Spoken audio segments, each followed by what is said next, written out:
Hi, everyone. This is Avery Peel, host of the Hope Matrix on Campus podcast. We are here to share the science, strategies, and stories for how to hope. I am the Community Hope Specialist at the Shine Hope Company, and Shine is the mnemonic for how we teach hope. So when we talk about hope, we talk about the stress skills, happiness habits, inspired actions, nourishing networks, and eliminating challenges, which are the thinking patterns that get in the way of our ability to hope.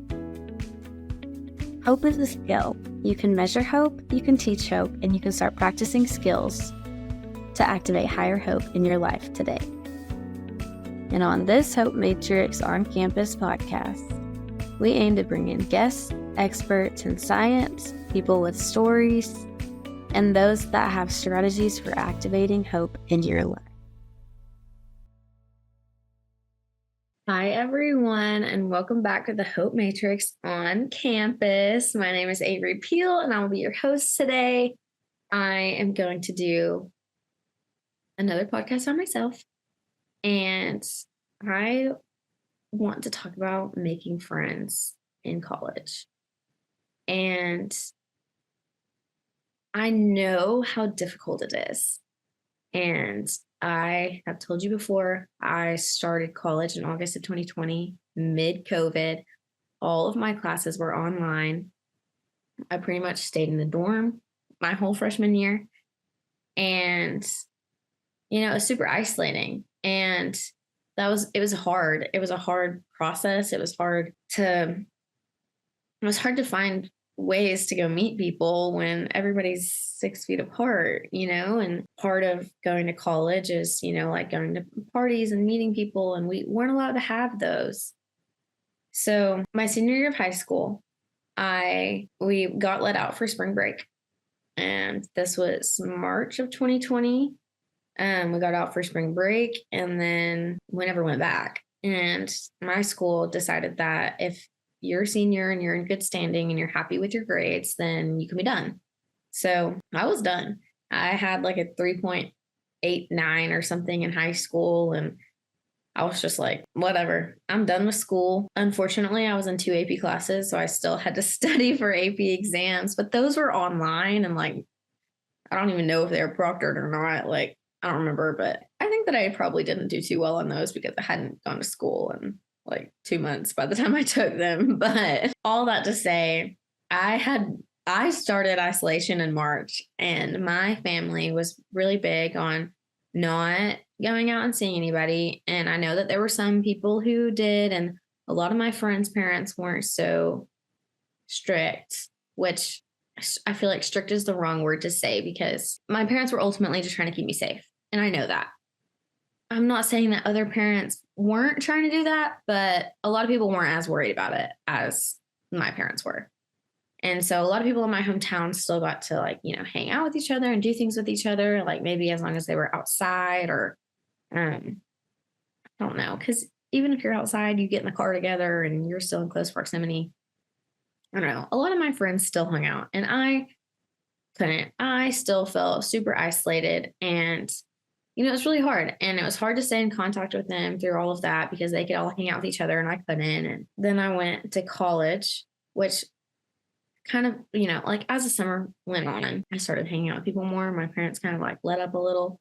I would still go out on the lake in the summer. We have a lake in my hometown, and it's the most disgusting lake you'll ever see in your life, but it was so fun for us in Russellville. So we'd still go out on the lake, and I started hanging out with people probably closer to before I left. And that was a really good thing to say goodbye to all of my friends and get some good experiences in summer after senior year of high school and before freshman year of college. It was good to spend that last summer with all of my friends. And then I got to college. Like I said, all of my classes were online. My roommate was one of my best friends from high school. I've known her since 5th grade. So we tried to do everything that we could to go meet people, but it was hard because we couldn't, and we would get in trouble if we did. And, I remember people having house parties because we weren't allowed to have parties on campus. And at that time, there was a rule of I think it was you couldn't have more than 10 people together at once, I think, or maybe it was like 20. I can't remember, but I think it was 10. So if we would go to these parties, they would get shut down by cops. It was like high school all over again. Like you would think that in college, like your parties don't get shut down. Well, they did, all of them. Like literally probably 99% of the parties we went to. So it's pretty hard to try and like go out and meet people. And, parties aren't really a great place to meet people anyway. I have a bunch of people that I've met at a party or a frat house or sorority house that I don't really talk to, but I know them. And whenever I would go out, I'd be like, oh my gosh, hey, like, and talk to them. But like, you see them, you talk to them for a second, and then you move on. And that's just not really a great way to make a good friend. And granted, sometimes it works out to where you do make a really good friend from that. And I'm not saying I haven't, but a lot of the people I met while I was like out doing those things, it was mostly just like highs and buys. And I would still say hi to them. Like if I saw one of them to this day, I would still say hi to them. And I'm 5 years out of freshman year. I'm a year out of college. So yeah, but those are the things we were trying to do. I did rush a sorority and I love my sorority. Love it. And we did rush online.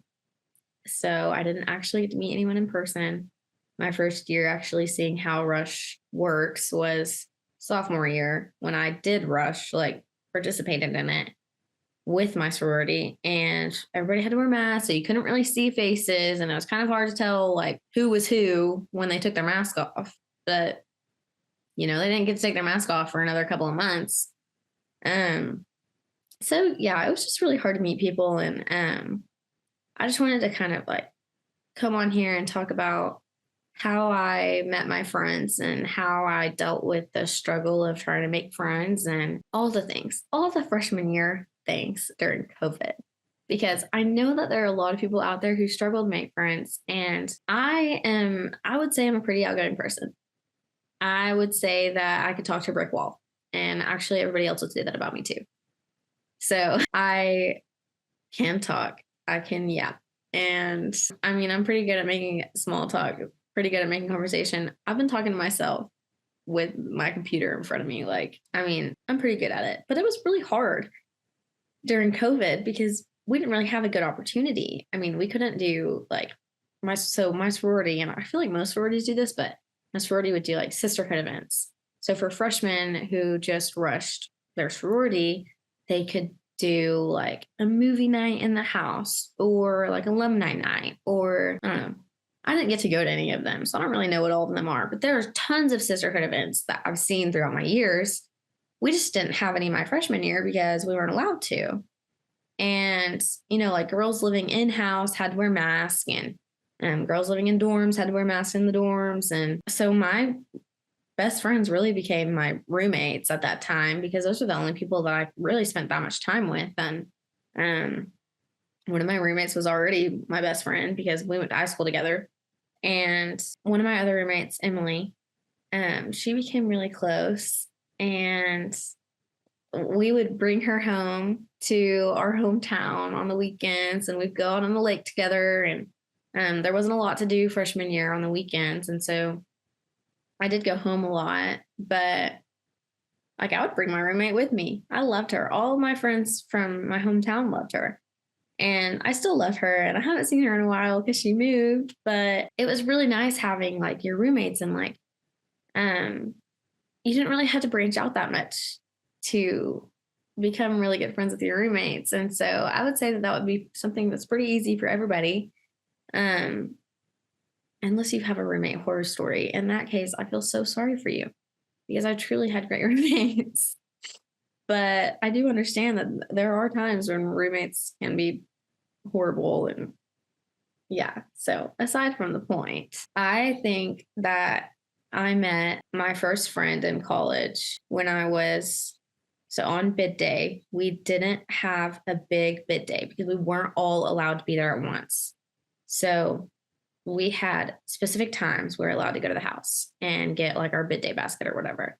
And so we were allowed to be at the house from probably like 11 to 12. And then the next group would come from 12 to 1. So I was walking out of my dorm on my way to walk to my sorority house, and, bid day, so many fun things. I was on my way, and I ran into this girl on the way there, and we were just walking down the street together talking. And she was like, "Oh, I rushed Kappa." And I was like, "Oh my gosh, me too."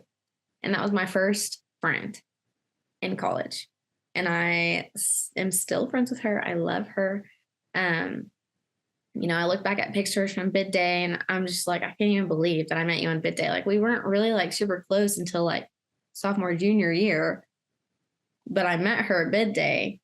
And, it's just really, I just want to talk about how important it is to foster this relationships, because you're not going to be friends with somebody just by saying hi. You have to actually like reach out to them and talk to them and ask them how their day was and talk to them about your day. And, like you have to work at it. You have to work at relationships. And especially during COVID, it made that process that much harder.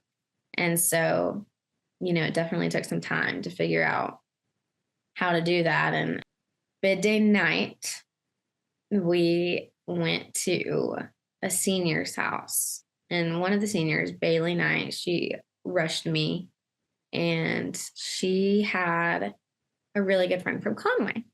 So that night I met Nabia, who was a freshman. She was my age, and we started talking, and she was like, "Oh, you're from Russellville. Do you know so-and-so?" And I was like, "Oh my gosh, yes, that's literally my stepsister's boyfriend." And she was like, "No way, I work with him." Like, it's such a small world. Like, honestly, all I have to say about going to college your freshman year, attend everything you possibly can. She is now one of my very, very best friends. And I literally met her on a night that I wasn't technically supposed to go out, but I think that it was probably like 20 or less people. So it really wasn't like pushing it too bad, because the rule was 10. But that's double it. Anyway, that night I met a girl who I didn't know was going to be my best friend. And then I met her roommate, Kat, and we became very, very close. And then I think maybe that next weekend, I went to the river, which it was like an Arkansas thing, one of the fraternities was like doing a little party at the river, and it was like 20 minutes away. So I rode out with one of my guy friends who's from Russellville, and me and Claire, my roommate, drove down there. And whenever we got there, like, we had just rushed the sorority. We still didn't really know anybody. I had met Nabia, but Nabia wasn't there. And, we were just kind of walking around talking to all these girls, and we were like, "Hi, like, did you rush?" And I swear, every single girl there was a Kaio. And they were all kind, but we were just freshman babies, like, didn't know what to do. And everybody there was Kaio. Like, we didn't know anybody from our sorority. And then finally we meet this one girl, and she's a Kaio, and we tell her like, "Oh, we're Kappas." And she's like, "My roommate just fresh Kappa, and she's here with her boyfriend who was an SAE."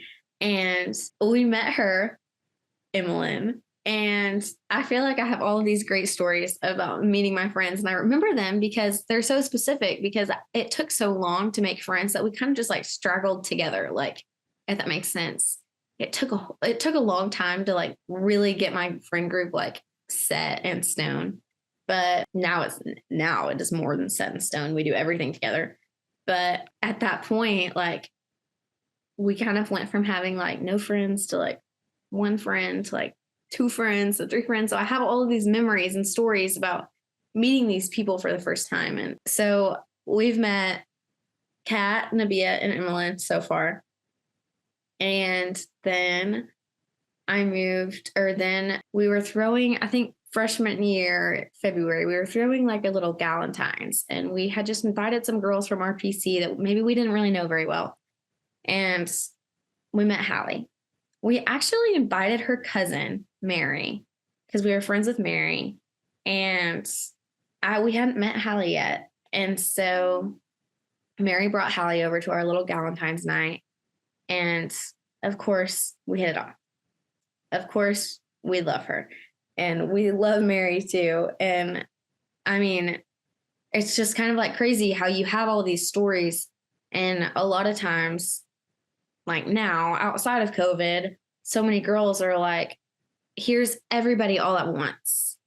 And especially on bid day, there are so many people on that front lawn at the sorority house where there's like, I mean, it's like 600 people on one front lawn. Like, if you can imagine, if you've been to a bid day, it's hard to meet people like that. It's a lot. I honestly think that I had it easy now that I'm talking about it. Like, I was thinking I'm going to come in here and say, like, it was hard for me because it was COVID. But now I'm thinking, like, I had it so easy because while it was like harder to get groups of girls together, it was easier to get together in small groups. That's all you could do. And so I really got to foster relationships with girls this way. So yeah, anyway, then at the end of freshman year, Kat got a boyfriend named Jackson. And me and Claire, my roommate, had a loft. And so we had like a little upstairs area to our dorm. And so it kind of came to be like the hangout spot. And so we would invite Kat and Nabia and Hallie and Emmeline over to our dorm. And then whenever Kat got her boyfriend, he brought over some of his friends. And we've been friends ever since. There's 5 guys. There were 6 girls. And then Claire transferred back to Russellville her sophomore year. And we obviously still love her. But I mean, it ended up being 5 guys, 5 girls. We were friends since freshman year, still are friends. Like, we're planning a trip to go see each other this summer right now. And like having that friend group was so important to me. And like going into college, like I saw some of my older friends had their friend groups and I was like, when am I going to get that? When am I going to find my group? When am I going to find like a group of guys that we can like go hang out with? Like, you know, and most of us were never involved with the guys. They were just really good friends. And now Kat and Jackson are engaged and David and Emmeline are dating. And that's it. I mean, David and Emmeline have been together for like 3 years now. Kat and Jackson just moved to Philadelphia and they're engaged. And, you know, like seeing these relationships like foster and come back together. And, you know, the rest of us have significant others outside of the friend group. And we're planning a trip to all come together as one with all of our significant others now.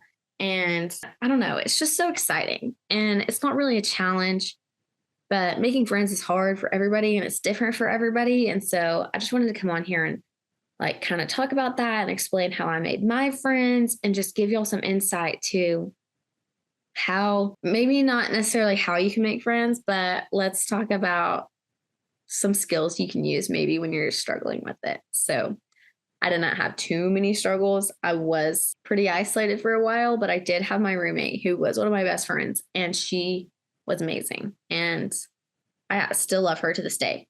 We're still really good friends, even though we don't live in the same city anymore. And that's just something that happens when you graduate college. All of my friends have moved, which is really sad to think about now because I love them and I miss them. So let's talk about some of the stress skills that I used back my freshman year of college, if I can remember any of them. It was a hard time, and I've said and over and over again probably that I wish I would have had this skill set out for me so I could have like had these skills to go through college with. And I think that I would have had a much, much different college experience had I had this framework set out in front of me. Had I had somebody tell me, like, you can use skills to get through these moments of hopelessness. And moments of hopelessness are so normal. And, you know, like I had moments of hopelessness all the time. Like, I'm never going to find my friends. I'm never going to find a good friend group. I'm never going to, you know, like, never going to meet my whole class. And I mean, honestly, like within my sorority, all of the younger classes know everyone. The older classes know everyone. But because my year was COVID year, we didn't get to have those big sisterhood events with everybody. So I probably know like half of the girls that were in my class, while other classes know all of them. And that, I mean, it's like a hard truth to have. And it's just my truth. And it's just Like, I was talking to a girl that I wasn't super close with in college, but now she lives in Bentonville and I live in Fayetteville. And so we kind of hang out a little bit more. And um, talking to her, it's like dawning on us that we didn't know everybody in our PC and every other PC did. And it's just because we were in COVID and we weren't allowed to do those events together. And so it became really hard for us to get to know each other. And it kind of turned out to where a lot of people, like pretty much everybody had their group. And whether that was like girls from other sororities or not, we all found our way. And so I got off topic of stress skills. Back on stress skills. These are things that you can use to essentially during your stress response. So your stress response lasts 90 seconds. You have a trigger, you have 90 seconds of your brain flooding with hormones. And during those 90 seconds, you literally like can't think straight. It's hard. And you're in your downstairs brain, and your frontal lobe is what makes all of your smart decisions. This is where you can do your logical thinking. So when you're in your downstairs brain, you literally can't logically think. And I know that sounds crazy, and I think that everybody should know this because it is crazy. And I think so many times, like, how many times have I acted irrationally because I probably was in my stress response and just didn't realize it? So let's talk about it, and let's talk about some skills we can use to get out of our stress response. And one of those things, since your stress response lasts 90 seconds, one of those things is literally just a 90-second pause. And I wish I had known this back then because I so would have used it. But 90-second pause is where you literally pause for 90 seconds. That's it. Like, count to 90. And a lot of people say, like, whenever you're like, I feel like elementary school teachers, I don't know why, but they're like, whenever you're in this, like, whenever you get triggered, like, count to 10, take a breath, which breathing is a good stress skill. But 10 seconds isn't going to cut it. 90 seconds is how long it takes because your brain is flooded with those hormones, and it takes 90 seconds for you to come back down to normal. So I'm here to tell you that if you wait 90 seconds, you're going to be able to logically think again without making a rush decision that's probably based off emotions and hormones. So, wish I would have known that back then, but a stress skill that I did use back then was walking outside. I love to walk with friends, and I still do. I would go walk with my roommate. It was usually to the food hall. But, like, we would walk to the far one just because it was a nice day or something. And honestly, the far one was way better. But because it was so far, we didn't go very often. And so whenever we just felt like I'm going to walk, or maybe we were having a bad day, we would walk to the far one, get some good food and get some exercise, have some time to just kind of like be out in the sun. And, that was really helpful in those times. And especially like being isolated, just being outside. You were supposed to wear your mask on campus, but usually when we were outside, we took our masks off or just had them hanging off one ear. So we could still talk to each other and like do all the things and see people's faces. And some people probably still did wear their masks. But it was really easy to just walk and go get food and go get some good food. And we had a little chicken joint. I mean, I don't really know what to call it. I can't remember what it's called, but in the dorm that I was in the downstairs, we had a restaurant, which it was like a line, like it was like a food hall, but it was just one. I don't know how to describe it. Anyway, it was just chicken, and that was close to us. It was in our dorm. And so most of the time we would just go straight there. So on the days that we were like stressed or having a really rough day or having like maybe a moment of hopelessness, we would go on a walk to get the good food. Another stress skill that I used back then in those moments of hopelessness was journaling. And I know this sounds weird, and I don't think I've told any of my friends this, but I would write down the names of people that I met that day because I wanted to remember them and I wanted to make friends. And so journaling is a good stress skill. And I didn't realize that I was doing a stress skill at the time, but I would write down the names of the people that I'd met. I would write down like what I liked about them and what we talked about, just so I could remember. So the next time I saw them again, I could be like, oh yeah, I know who you are. This is what we talked about last time. This is what I like. But like I wouldn't tell them that, but like I knew it. Um, and so those are some stress skills that I used. And honestly, like you meet so many people your freshman of college, like it was hard to keep everybody straight. It still is. And I am not that good with names. For some reason, I can recognize a face and I will remember your birthday, but I won't remember your name, which is kind of weird, but I'm really good with birthdays. So yeah, that was really helpful in just kind of like separating who I'd met throughout the day in my brain and like kind of organizing myself. And that kind of leads me right into my happiness habits because my happiness habits, I mean, freshman year of college, like you're living in a dorm, it gets messy so fast, especially because you're sharing like a 10 by 10 room with another person. And we had a lot of clothes, as girls do. And it was really hard to keep that organized. So cleaning was a big happiness habit for me. I loved like the satisfaction whenever I got done cleaning my dorm was like no other.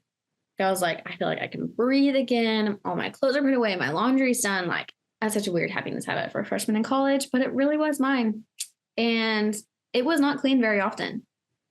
But when it was clean, which was like probably once a month, but that, I mean, it was just like, I can start anew again and I can have this, like self-satisfaction and I can know that I'm clean and that I did something today. Another big happiness habit for me at that time was bachelor nights. Since I had the loft, I would invite people over and we would watch The Bachelor and maybe like have a glass of wine. And that was just really like a good time to kind of like get to know people better, get to see their funny sides. And it was just for an hour on Monday nights. And that was just something that I kind of clung on to a lot. And it was really beneficial for me and my roommate to spend some time with some other people. I love her. I need my alone time. I'm one of those people who like loves to be social, loves to have my me time. That's so important to me. And I didn't have any of that. And so I think that I took a lot of my frustrations out on my roommate. And that is something that I can now look back on and understand. And like we've had that conversation before. And, like we were there all the time. And so if either one of us had a bad day, like it was the other person who was getting to hear about it. And so being around other people in our dorm was really helpful because, like I wasn't angry at her ever. She never did anything, but I was just mad about something that had happened and took it out on her. And so being around other people kind of like let me forget about that and let me realize like by the time that those people left, I was like, it's just me and you again.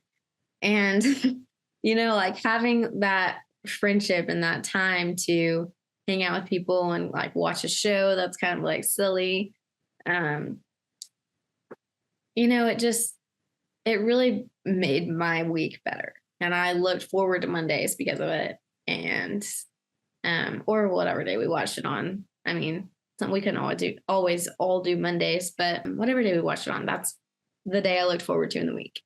Usually like Monday's such a drab. I can't, but Mondays were so fun for me because of that. And that was a big thing that kind of helped me like get through my weeks every week. And of course, after Monday, then it's like the worst of it's over. So then I'm like, oh, I'm looking forward to Wednesday. It's hump day. And then Thursday, it's Thirsty Thursday. And then Friday, it's the weekend.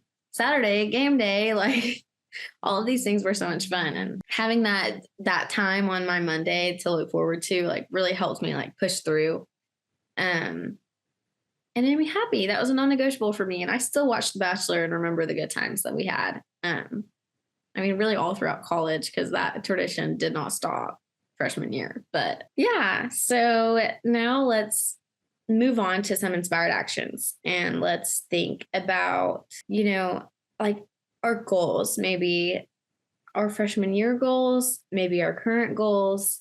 I'm going to talk about my goals regarding friendships because that's the topic we're on. And at the time, my biggest goal was to find my friend group. And that friend group was literally meet a group of girls, meet a group of guys, get along, and be friends forever. And guess what? I achieved that goal. And it was not just on me, it was on every single person in that friend group. And that is what's so hard about making goals to meet friends, is because it can't be a one-way street. It has to be a two-way street. And, like it's hard because you set these goals and you kind of like, you want to base them off of things that are achievable, because having an unachievable goal is just going to ultimately set you back, and it's going to bring you down.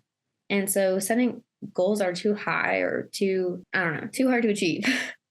it's really a setback. It really is. And so setting goals with other people included in the goals, it's hard because if the other person doesn't play their part, you're not going to reach their goal, which was difficult freshman year. And I mean, like I had this goal to have a good friend group. And I think everybody has a goal to have a good friend group. And I think after like bid day, I had met 3 people and I loved all of them, but 2 of them I became really close with. And so like that was on them. And then later on I became really close with the other one. But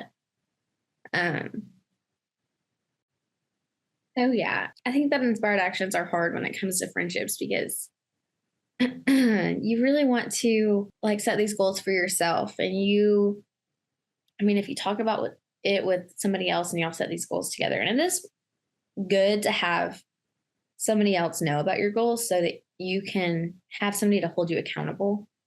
But it's hard when somebody else is included in them and they have to help you to reach them. And it's just like a group project in school. But you can't say like, I want to be your friend and this is one of my goals to have a friend group, so you better be my friend. Like you can't do that. So it's just one of those things where like I set that goal for myself and I worked really hard to find friends that I really loved. And honestly, it just came to me. They came to me in like the most random ways. Like one of them we met on the street. One of them I met through a friend of a friend. One of them I met at the lake. And like all of these things are just instances. And it's just instances that I had to put myself in a position to where I could meet somebody.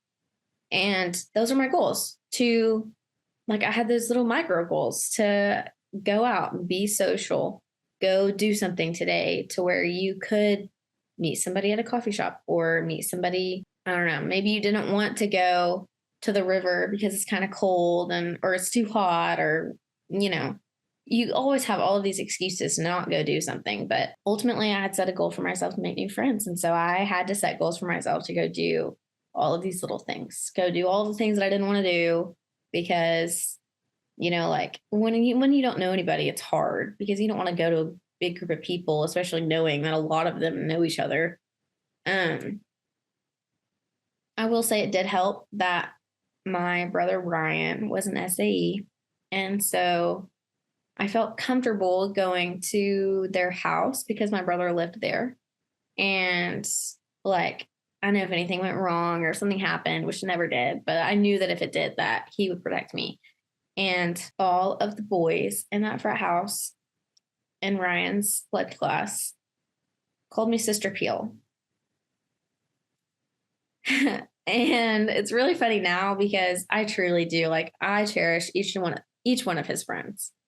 And I feel like now I just have a bunch of brothers who can help me. At the time, I was really upset about it because I was like, I don't want all these older boys to call me Sister Peel. Like, what the heck? And now I look back and it's just a funny memory. And some of them still call me that. And it's just, like now I just, it led me to feel so comfortable there because they all knew that my brother was Ryan. They all loved Ryan because Ryan had already been there and he lived with all of them in the house. And so like, it just led me to feel extra safe there. And it is hard to go out as a girl. And, you go to these frat houses and you hear all these stories about like date drugs. And it's a scary world out there. So still be careful. I'm not saying don't be careful, but having my brother there really helped me feel a lot safer.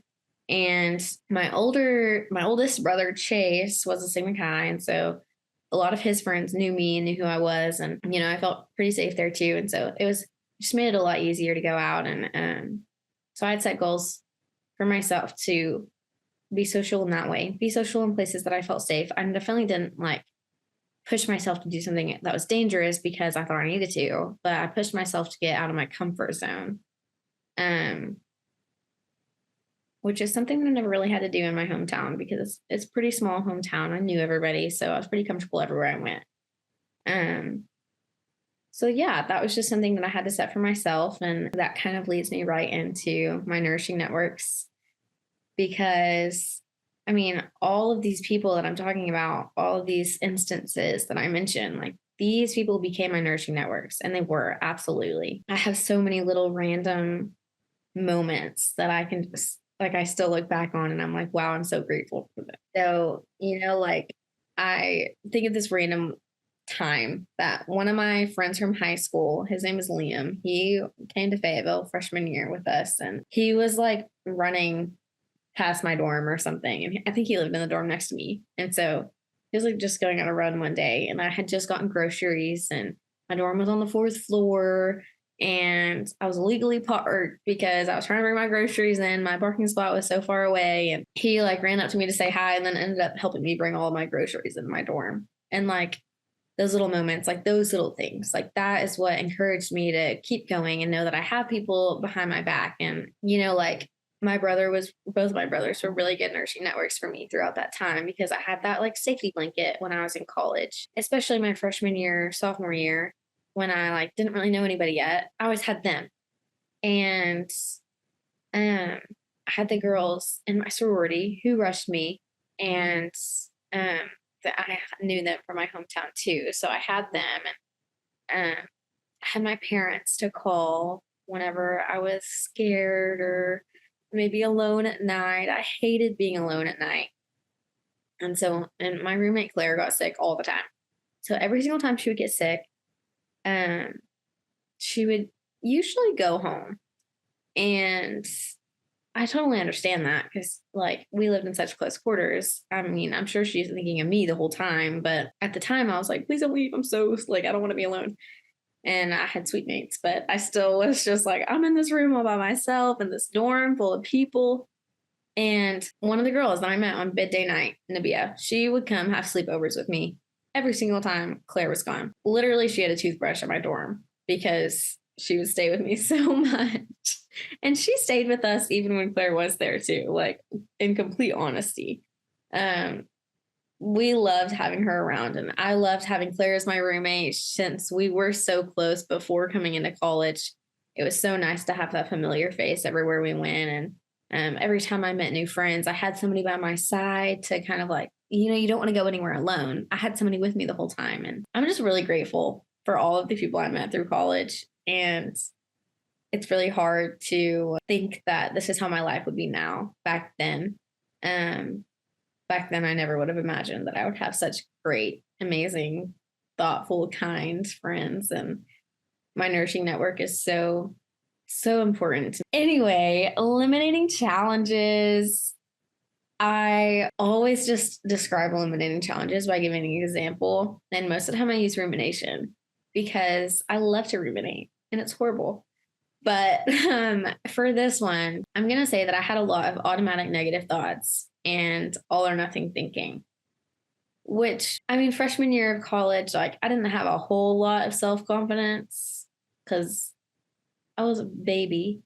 I was 18. I was somewhere different in a different town with a lot of people I didn't know. And I come from a small town where I knew everybody. And so, being in a different town where I didn't really know anybody was hard.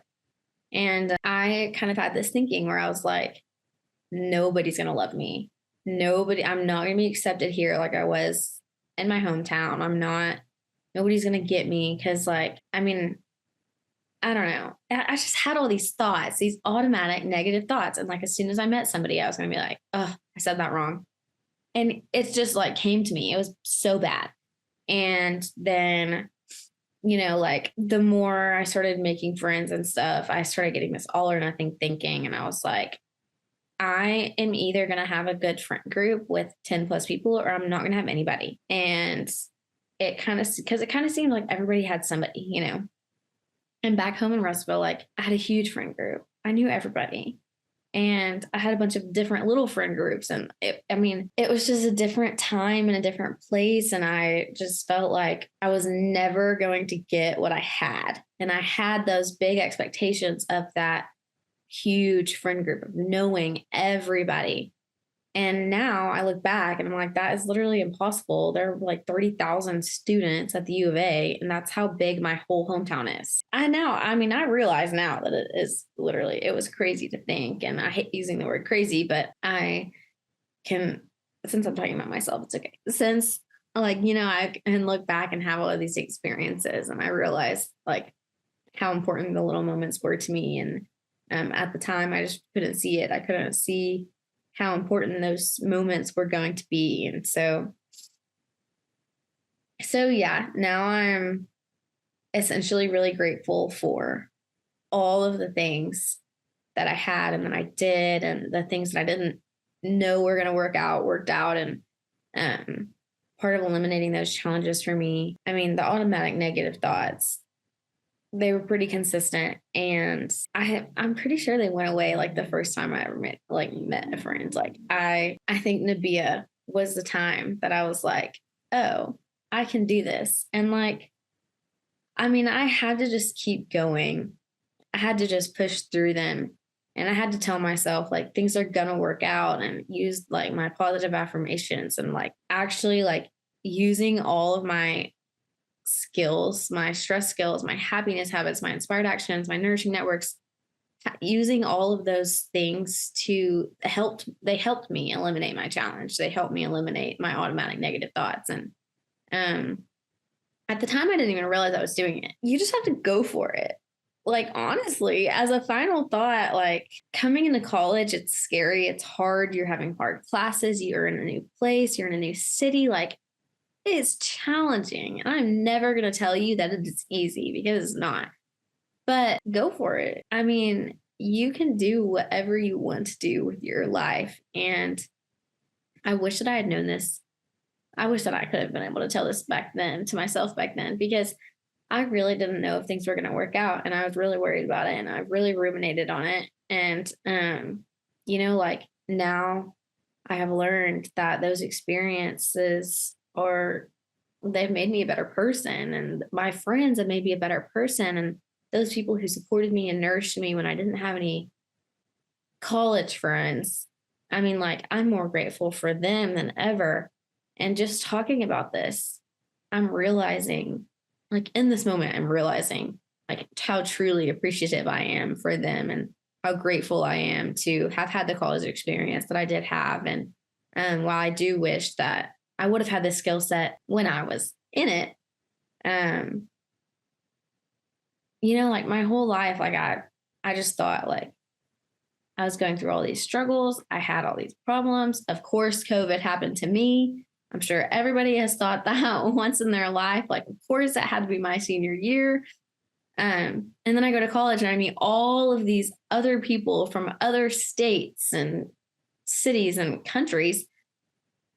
COVID happened to them too. And it just like dawned on me that this is happening to everybody around me. It's not just me. And I'm so grateful that it did happen to me, because truly I am grateful that nobody in my family got super sick, and none of my close friends did either. And I am sorry to all of those who have lost loved ones to COVID. I'm not trying to say that it is a good thing that it happened, but I'm grateful for the experiences that I had, and I'm grateful for the lessons that I have learned from going through it and going through my freshman year of college. I think that based on my personal experience and my personality, it helped me, because I definitely get along better with everybody in small groups. In large groups, I kind of get like overwhelmed and maybe a little anxious, and it's kind of harder for me to like meet people. But in small groups, it's so much easier to have a conversation, have a little bit longer conversation, kind of get to know each other better. And like, I truly think that it helped me gain the friends that I have today.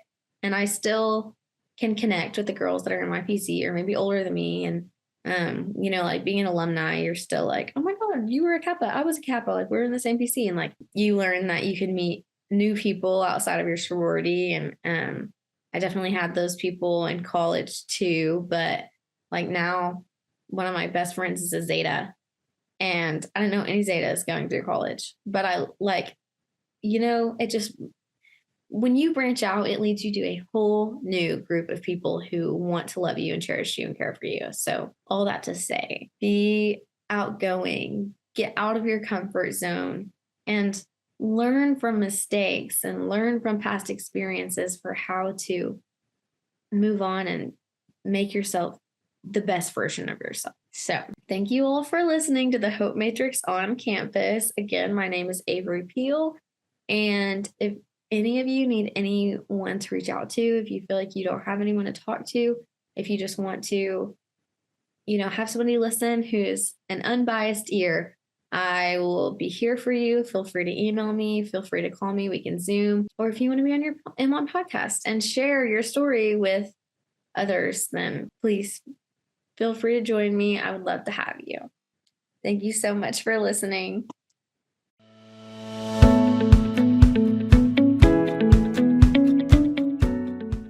Thank you all for listening to the Hope Matrix on Campus podcast. I hope to have provided you with actionable insights and a framework that you can use to start activating higher hope in your life today.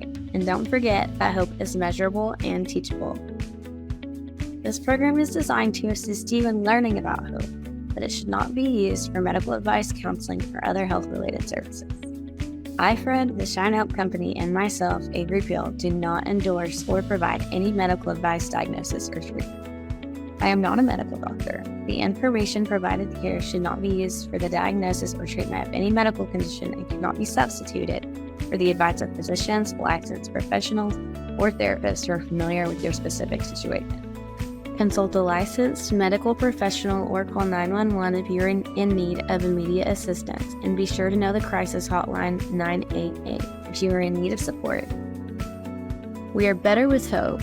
Please feel free to check out theshinehopecompany.com, where we list all of our resources around how to hope.